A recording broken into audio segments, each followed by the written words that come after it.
Olá, tudo bem? Eu sou o professor Wagner e nesse vídeo de hoje eu vou falar de um assunto muito bacana, muito interessante, que é o raciocínio lógico no Enem. Eu vou relatar uma situação aqui que provavelmente você já tenha vivenciado. Você chega para um colega seu e pergunta assim, ó, como é que você resolveu aquela questão de matemática da prova?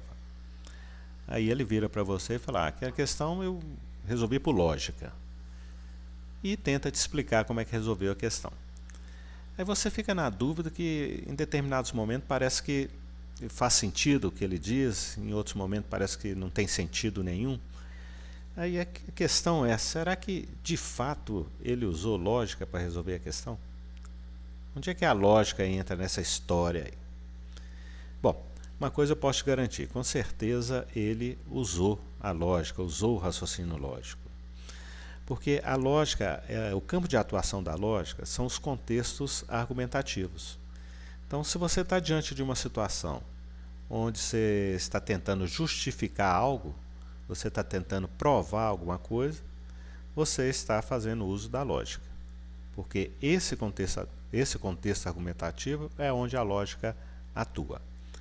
Agora, se o argumento que ele usou foi um argumento dedutivo, se foi indutivo, se foi abdutivo, ou se ele te engalobou, né, te enrolou, na verdade, né, usando de um argumento que a gente chama falacioso, sofismático, que é aquele argumento cujas premissas, cujas justificativas não levam àquela conclusão, aí é o que nós vamos ver aqui agora. Então eu separei duas questões aqui da prova de matemática do Enem 2017.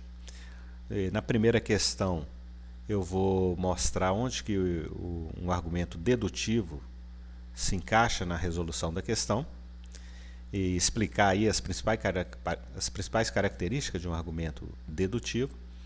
E na outra questão nós vamos aplicar um argumento chamado indutivo.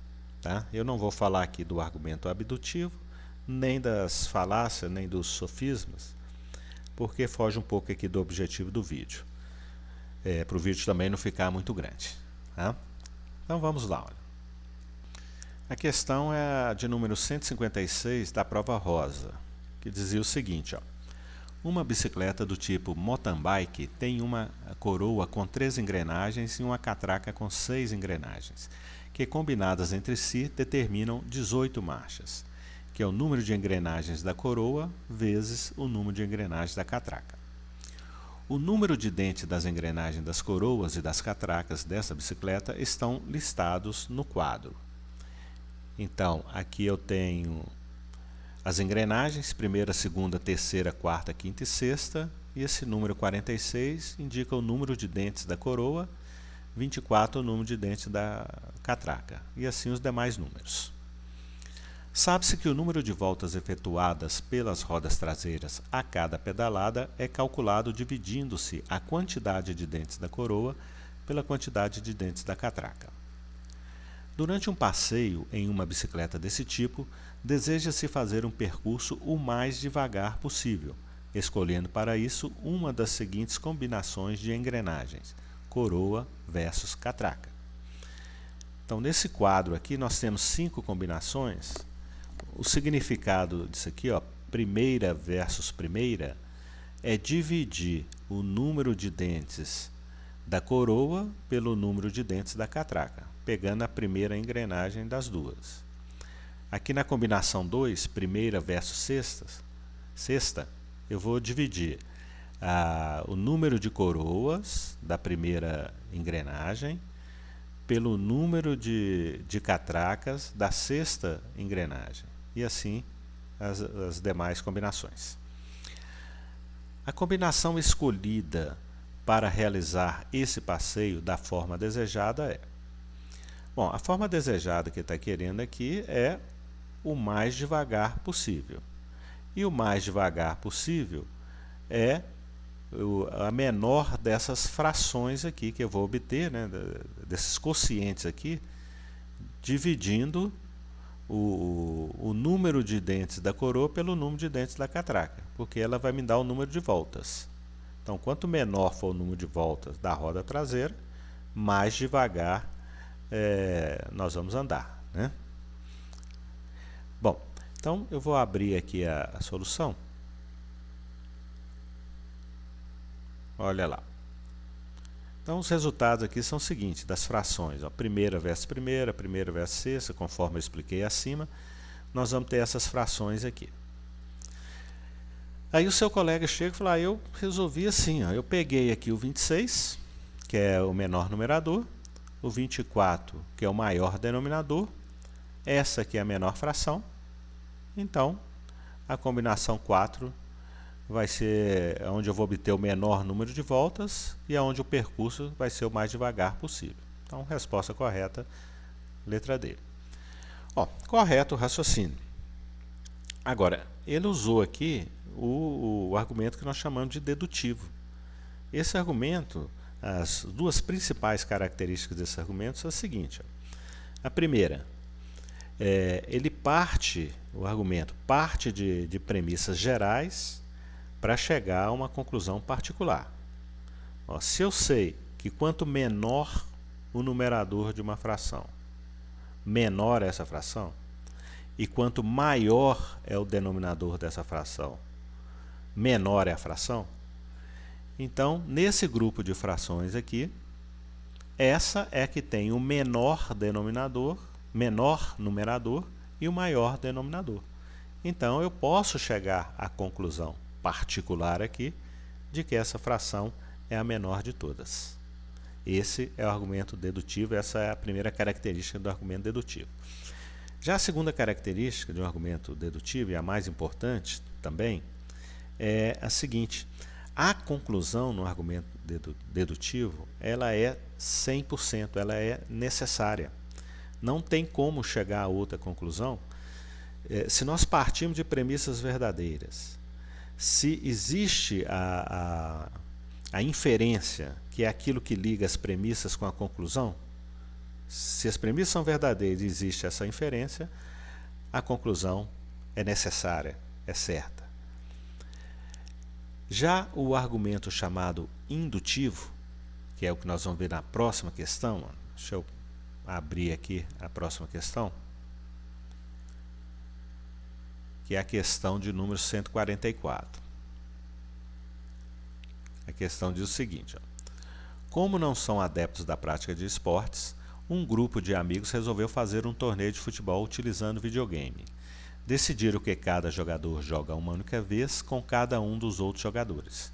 O campeão será aquele que conseguir o maior número de pontos. Observaram que o número de partidas jogadas depende do número de jogadores, como mostra o quadro. Então está aqui, 2 jogadores, 1 partida, 3 jogadores, 3 partidas, 4 jogadores, 6 partidas, 5 jogadores, 10 partidas, 6 jogadores, 15 partidas e 7 jogadores, 21 partidas. Se a quantidade de jogadores for 8, quantas partidas serão realizadas? Bom, aí o seu colega chegou aqui e falou o seguinte, ó, eu resolvi da seguinte forma, ó, aqui em cima esses números aqui estão variando de 1 em 1. Aqui embaixo, olha, de 1 para 3 aumentou 3 unidades, o número aumentou 3 unidades, desculpa, 2 unidades. De 3 para 6, 3 unidades. De 6 para 10, 4 unidades. Para cá, 5 unidades. 6 unidades. Então, o próximo aqui, que corresponde ao 8 aqui em cima, ó, vai aumentar 7 unidades. 21 mais 7, 28. De fato, o gabarito é 28. Olha, o raciocínio usado aqui, o argumento usado aqui, é o que a gente chama de indutivo. O argumento indutivo, ao contrário do dedutivo, ele parte de casos particulares para chegar a uma conclusão geral. Foi o caso aqui, ó, ele percebeu aqui um determinado padrão, né, que são casos particulares aqui, e está concluindo um caso geral, que isso vai funcionar para todos os números daqui para frente. Então, se daqui para cá aumentou 6, o próximo vai aumentar 7. Então, parte de casos particulares para premissas particulares para uma conclusão geral. Uma outra característica aqui desse argumento indutivo é a seguinte: a conclusão aqui, ela não é certa, não é necessária igual foi no argumento dedutivo. Ela é provável, mas não é certa. Por exemplo, se eu digo assim, olha, vou partir dos seguintes casos particulares. Choveu na segunda-feira, choveu na terça, choveu na quarta, choveu na quinta, choveu na sexta. Logo, choverá no sábado. Olha, você percebe que não existe aí a inferência, ou seja, essas premissas, elas não garantem a conclusão. Você veja que a conclusão ela é fraca, eu não posso, com certeza, garantir que irá chover no sábado, no caso desse exemplo aí que eu dei. Aqui também eu não posso garantir 100% que o próximo número aqui seria o 28. Né? Esse padrão aqui poderia mudar daqui para frente. Tá? Mas a gente demonstra aqui, através do argumento dedutivo, que de fato a resposta é 28 usando o argumento dedutivo. Tá? Então vamos lá, olha. No argumento dedutivo, a conclusão é necessária e nós partimos de casos gerais para uma conclusão particular. O indutivo, a conclusão ela é provável e nós partimos de casos particulares para chegar a uma conclusão geral. Bom, tá aí o que vem a ser um argumento dedutivo e um argumento indutivo e aplicando esses conceitos em duas questões da prova do Enem. Ok? Espero que tenha gostado. Um abraço e até o nosso próximo encontro.